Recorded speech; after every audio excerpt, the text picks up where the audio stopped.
প্রধানমন্ত্রী নরেন্দ্র মোদীর সঙ্গে বৈঠক করলেন মার্কিন গোয়েন্দা প্রধান তুলসী গেবার্ট। ভারতের মাটিতে দাঁড়িয়ে সরাসরি আক্রমণ করলেন উগ্রপন্থা সন্ত্রাসবাদের বিরুদ্ধে।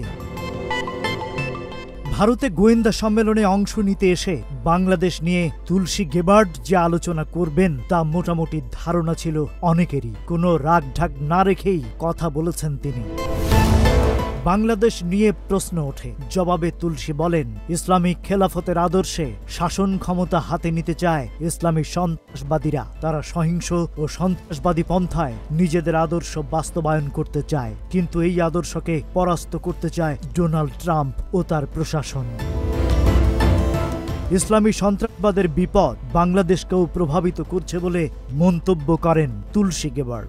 বলেন, এটা দুর্ভাগ্যজনক। দীর্ঘ সময় বাংলাদেশে হিন্দু, খ্রিস্টান, বৌদ্ধ, ক্যাথলিক ও অন্যদের ওপর যে ধর্মীয় নির্যাতন ও অত্যাচার চালানো হচ্ছে, সেটা আমেরিকার সরকারের জন্য খুব বড় একটা উদ্বেগের জায়গা।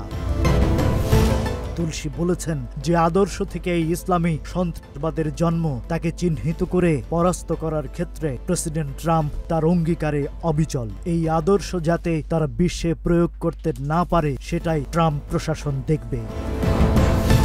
এদিকে বাংলাদেশ নিয়ে তুলসী গেবার্টের এমন মন্তব্যের নিন্দা জানিয়েছে অন্তর্বর্তী সরকার। তারা বলেছে, বাংলাদেশ শান্তিপূর্ণ ও অন্তর্ভুক্তিমূলক ইসলাম চর্চার জন্য সুপরিচিত, পাশাপাশি চরমপন্থা ও সন্ত্রাসবাদের বিরুদ্ধে লড়াইয়ে অসাধারণ অগ্রগতি অর্জন করেছে।